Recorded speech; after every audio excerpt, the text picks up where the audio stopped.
Price the Lord. இந்த நாளில் ஏதோ காரியத்தை குறித்து பயந்து கொண்டு திகைச்சு போயிருக்கீங்களா? அந்த காரியம் எப்படி நடக்கும், இது எப்படி ஆகும்னு சொல்லி திகைச்சு போயிருக்கீங்களா?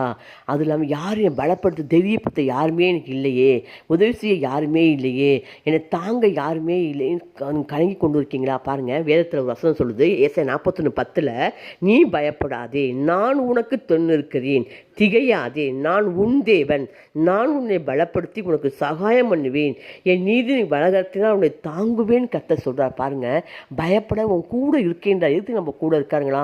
திகைச்சு போயிடுங்கல்ல. அப்போ ஆண்டவர் சொல்கிறார், நான் உன் தேவன், நான் உன் கூட இருக்கம்மா, நீ திகைச்சு போகாத. அது மாத்திரம் இல்லை, பாருங்கள், பலப்படுத்துவார்களாம். பலப்படுத்துவதுன்னா தைரியப்படுத்துவேன்றார். தைரியம் மட்டும் படுத்த மாட்டாருங்களாம், உதவி செய்வார்களாம், பலப்படுத்தி சகாயம் பண்ணுவார்களாம். அவருக்கு நீதியின் வளகரம் இருக்குங்களா? எதுக்கு தெரியுங்களா நீதி வளகரம் இருக்குது? உங்களை தாங்குவதற்காக. இந்த நாளை கர்த்தருடைய நீதியின் வளகம் உங்களை தாங்கும், உங்களை பலப்படுத்தும், உங்களை உதவி செய்யும். அதனால தான் உங்களோட இருக்கார். அதை எதை குறித்து நீங்கள் கவலைப்படாதீங்க. என்னை பலப்படுத்துகிற தேவன் என்னோட இருக்கார், என்னை அது உதவி செய்கிற தேவன் என்னோட இருக்கார், தாங்குகிற தேவன் என்னோட இருக்காருன்னு சொல்லி வசனத்தை தியானம் பண்ணுங்க, அறிக்கை இடுங்க, சமாதானம் பெற்றுக்கொள்ளுங்க. Praise the Lord. God bless you.